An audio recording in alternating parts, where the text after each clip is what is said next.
Death Stranding stands as one of the more unique games of the last decade, with its focus on traversal and delivery as opposed to combat. It was also one of the most beautiful released on last generation consoles. Now Death Stranding has been reissued for PlayStation 5 with a slew of improvements and changes under the Director's Cut name. While this practice has become somewhat common as of late, it's nothing new for games Kojima has worked on. Releases dating back to Snatcher, Policenauts, and the first 3 Metal Gear Solid games all received similar updates back in the day. The big question for DF though is to what extent the PlayStation 5 hardware is used to improve the experience.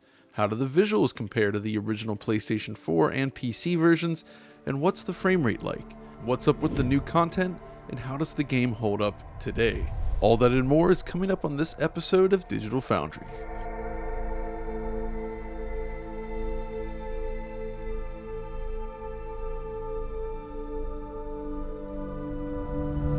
A lot has happened since Death Stranding's release back in 2019. For starters, at least in the gaming space, this and Horizon Zero Dawn, both powered by Guerrilla's Decima engine, received ports to the PC platform.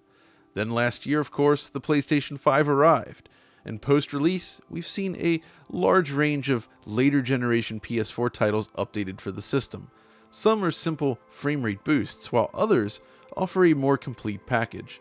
Death Stranding falls into the latter category, and this director's cut is, in many ways, Death Stranding's subsistence or substance, or, well, you get the idea.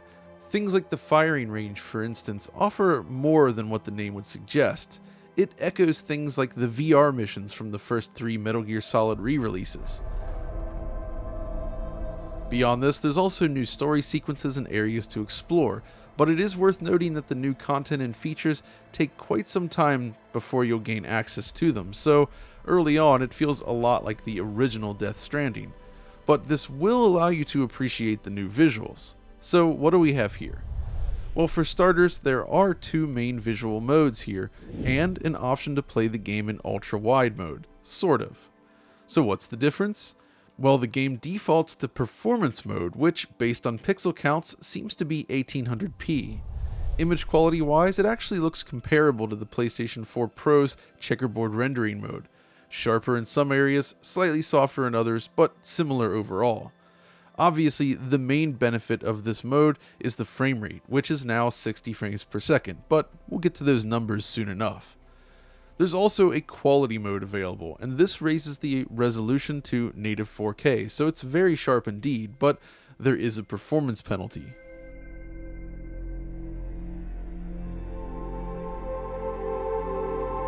Lastly, there's the ultra-wide mode, which has turned out to be more interesting than expected. Essentially, the game uses black bars on the top and bottom of the screen, but expands the FOV within this visible area. The effective resolution then is 3840 by 1643 or so. This is when using the quality mode in conjunction with ultra-wide, it should be noted. So how do they compare? Well, let's start here with the 16:9 image. This is the default FOV and size of the frame. But if we switch over to ultra-wide, the FOV is increased and you can see more of your surroundings, leading to a more dramatic presentation perhaps. Now it seems to match the ultra-wide experience on PC, but obviously there is no way to natively output such a resolution from the PS5, so you're going to have to put up with these black bars. But when using something like an OLED screen, however, it's not a big deal as these areas appear completely black and the FOV is rather welcome. Thankfully, you can experiment with these modes as you play. It's possible to change them from the options menu at any time. But I did run into what seems to be a bug where after changing the modes multiple times in quick succession, I ended up with this visual artifact. It's a curious thing. But okay, are there any actual differences besides the resolution then? Well, based on side-by-side comparisons between both cutscenes and gameplay shots, the answer seems rather clear-cut. It's merely a difference of resolution, and as far as I can tell, nothing more. Any visible differences seem to stem from the pixel count variation, so you get some slight additional detail at a distance or slightly improved texture filtering, but that's about it. Unfortunately, no matter which mode you select, the texture filtering level is set lower than I would have liked. So textures at oblique angles still lose detail. But really though, the primary difference lies in performance, which we'll discuss shortly. Where we start to see some real differences though is when comparisons are drawn between the PS4 Pro and the new PS5 release. At first glance, you'll notice the expected differences, slightly improved image quality, and of course the higher frame rate, but there are some other changes that are more than just settings tweaks. Firstly, the LOD distance does seem slightly improved. There is more distant detail visible in certain scenes, this is true, but it also highlights a more profound change. The designers seemingly went back and tweaked the map itself. Look closely at this scene. Notice how the rock structure here is completely different between the two versions. As you walk closer, you'll note that it was not an issue of pop-in either. It really is different. Or if we switch to this area, check out the ridge here. Again, it looks rather different. But it's not just about the distance. If you look at the ground here, you also note that the path and rock placement has been changed between the two. As we begin to run, you'll see similar differences between them as well. Basically what I've found is that the map itself has been updated with changes like this throughout. It looks comparable for sure, but it is interesting to see these changes in effect. Even places like this. At first I thought the PS5 was missing rock detail here on the right side, but it turns out there's actually detail on the left side now. It's simply swapped between the two. So what's going on? My guess is that they have some sort of telemetry on routes used by players while playing the game and perhaps opted to tweak the map design based on this. Or perhaps the artists simply wanted to touch up their original map design. It's tricky to say, but that's the most profound difference between the two. And yeah, cutscenes look pretty much the same between the two versions, kind of as you would expect. Obviously you get a higher frame rate on PS5, but the same visual style is retained between them. Things like LOD distances and the like are of course visible in these cutscenes since most of them are real time. Another thing to note is that it doesn't seem as if the motion blur shutter speed was adjusted for the new high frame rate. So if you are a fan of more noticeable motion blur for both objects and camera movement, it feels toned down in the PS5 version as a result of the higher frame rate and lack of adjustment. I'd imagine this isn't a big deal for most people though. So this brings us to another comparison point then, the PC version. Comparisons aren't super interesting here in the sense that they do look very comparable.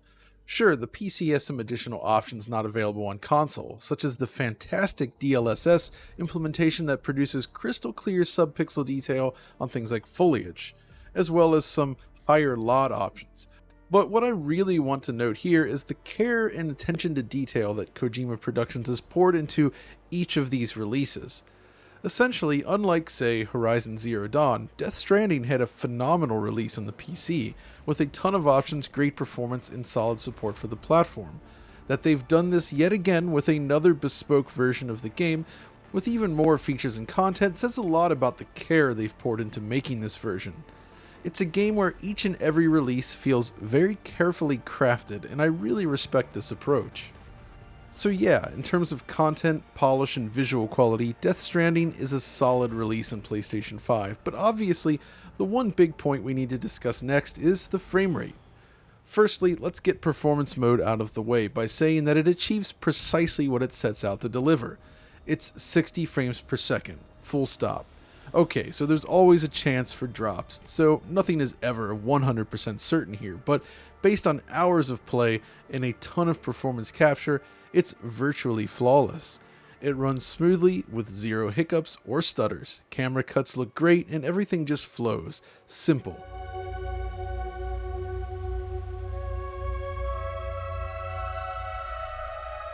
But what about the game's quality mode? Well, my first expectation was that it would offer a 30 frames per second option at a higher resolution, but that's not the case, as you can see. This mode is also 60 frames per second. At least, that's the target.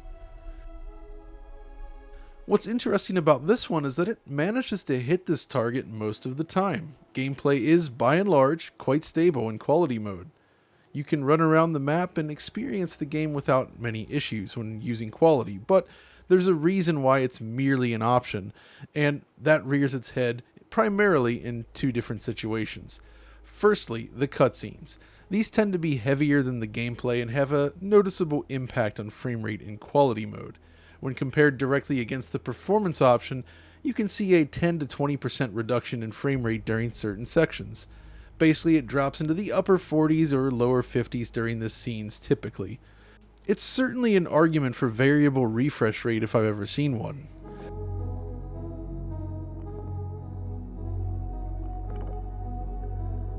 The other area, though, where performance dips can occur is when facing off against BTs, especially when they first arrive. This results in a drop below 60 frames per second as well, as you can see here. Naturally, this applies to things like boss fights and other major encounters, basically whenever things get heavy. So it's an interesting option then. The frame rate is steady enough most of the time, but these dips, when they do occur, definitely stand out. Based on our experience with the PC version though, the game is scaling as expected, so it's not entirely surprising. The resolution here is full 4K rather than checkerboarded, and the target frame rate is twice that of the PS4 Pro version, plus the visuals have been slightly improved. All of that really adds up. But this is where the ultra-wide mode comes into play, and what makes it so interesting. Basically, this mode retains the pixel clarity of the 4K native mode, but with black bars. Yet the performance is, well, okay, let's take a look first at this cutscene again. We're back in the normal quality mode running in 16:9, right? And just as we discussed before, you can see the frame rate dips. Sure, but let's switch to the same sequence in ultra-wide mode, and now we see the performance issues have been eliminated. It's now a flawless 60 frames per second. And of course, this applies to both cutscenes and gameplay alike. The point here, though, is that it basically runs like performance mode, which makes sense as it's technically rendering fewer pixels now, but you retain the clarity of the quality mode. Now you can toggle this mode between performance and quality still, but I haven't found any reason to change it. So this is the key point then. Both performance mode and ultra-wide mode provide a smooth 60 frames per second experience without any real dips. You get that wider FOV and the same sharp visuals as quality mode, but you have black bars, while performance mode is full screen, but with a narrow FOV and a resolution that does not align perfectly to a 4K pixel grid. So really, this is something you kind of have to decide for yourself. Okay, before we finish up this section though, let's talk about the mirror. This mirror sequence always caused slowdown on PS4 Pro, so how does it fare on PS5? Well, as you can see, the performance mode is flawless. Finally! It runs without a hitch and you get a full 60 FPS as Norman Reedus examines his face. Unfortunately, the quality mode doesn't quite make it, and there are still dips here, though of course not as profound as they were on PS4 Pro, which dipped under 30 frames per second. And how about that ultra-wide mode? Does it pass the test? Well, almost. It gets close, but as you can see, there's still very tiny dips here along the frame rate graph, which does still suggest that the ultra-wide quality mode is slightly more demanding than the game's performance mode. But in reality, this is the only sequence where I noticed actual dips when using the ultra-wide quality mode. But it does suggest that they could happen again, so worth keeping in mind. So yeah, overall, the news is good as far as performance is concerned. Only the quality mode has any issues at all, and even that is pretty darn good. But the other options ensure that you can reach a stable 60 frames per second either way. While we're on the subject of performance though, I should also mention the game's loading times. Now, this was not designed around the PS5's new storage system, I'd say, but it demonstrates the loading benefits of using a fast SSD. The original PS4 version takes quite some time to load the game either from the main menu or between chapters or any major sequences like this. And yeah, you can see it's not especially fast, but it is kind of in line with expectations for the last generation of consoles.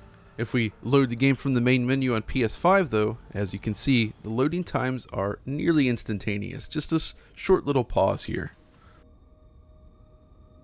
So what else is there then? Well, let's talk about controls next. As a PlayStation 5 game, Death Stranding of course includes support for the DualSense, and its features are among my favorite thus far, I have to admit. Firstly, there's the trigger tension feature. Depending on the size of your load and other factors in the environment, the triggers become more or less difficult to pull.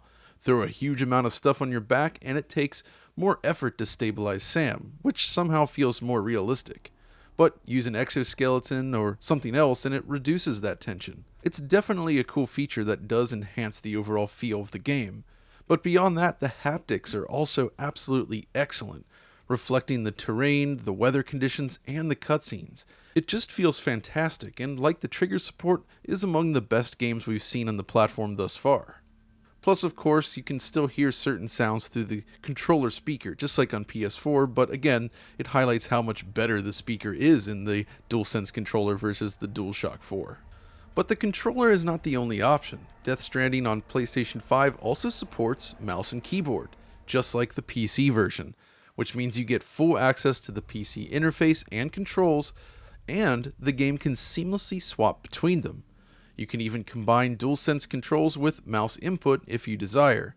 Such precision isn't super necessary for a game like this, but it's really nice to see such an option in the game. And it's definitely excellent for those that use a PC monitor and a desk for playing PS5. So that's another positive aspect, but unfortunately, there is one element of the game which I do feel deserves some criticism, and that's the save transfer option. Many games have made progress in this regard, such as Ghost of Tsushima, where it was super quick and easy, but Death Stranding is kind of a step back and might actually be the most convoluted save transfer game yet. So what does this actually entail? Well, first you must have the PS4 version installed, then you load it up. From there, you load the save that you want to transfer. After this though, you must stand at one of these terminals, bring up the menu, and then select the export option, except there's a problem, as you can see. If you have any open orders in your save, you cannot export. You can of course cancel most of these orders, but you cannot cancel them all. So this is actually my end game save after the credits have rolled, and well, I still have this road building one open. It's an aspect of the game I didn't really get into, but you can't cancel it. Problem is, I accepted this much earlier in the game and never really got around to it, so to complete the export, I'd need to invest the time on the PlayStation 4 to finish this order before I can actually export the save and play on PS5. When you get a brand new version of a game like this, the last thing you're going to want to do is play the old version for an hour or two. The point is, depending on the state of your save files, you may need to play this PS4 version first before you can actually export your save for use on the PS5. So keep this in mind if you're planning to carry your save over, because it can be frustrating. This is even a step down from transferring, I have to say. Still, aside from that issue, Death Stranding remains a brilliant game, and this PS5 version is excellent overall, and obviously now the best console version. The visuals and performance are both nicely improved over PlayStation 4, but it's the new options and content that makes this most interesting. When you add all that new stuff in to a game that's already this compelling, well, it's definitely worth checking out. The thing is, in my original review, I noted that Death Stranding attempts to solve issues with open world game design, and I still stand by that even 2 years later. Basically, it attempts to create true gameplay from the traversal aspect of the game. The space between the different waypoints becomes challenging and interesting in a way that is not typical for open world games. I mean, running from A to B in, like, say, Assassin's Creed requires you to basically just hold forward or use fast travel. Things like rivers, mountains, and the like are rarely challenging. Death Stranding is not like that. Just navigating the world, crossing rivers, climbing up mountains, all of this stuff takes actual planning and thought, which creates some interesting gameplay scenarios. When you add in the potential for other enemies coming after you, or the BTs and such, or just falling off a mountain and ruining your cargo, it really does create something that's rather compelling, at least for me. Combine that with the storytelling and the gorgeous visuals and audio presentation, and, well, it's a very compelling product, and I definitely recommend checking it out if you haven't already. And if you have and own it on PlayStation 4, it seems like there is a $10 fee for upgrading to the Director's Cut version, but considering all the extras and features, it is kind of a fair ask, I'd say. The only way to do this better would be to follow the Final Fantasy VII Remake model, where you get the upgraded visuals for free, but all the extra content comes with a cost. So that's pretty much Death Stranding on PS5. It's still a great game, and it's even better on PS5. I definitely enjoyed revisiting it. But that's going to do it for this video, so if you enjoyed it, as always, be sure to like and subscribe, ring the notification bell and all that good stuff, and we'll see you next time.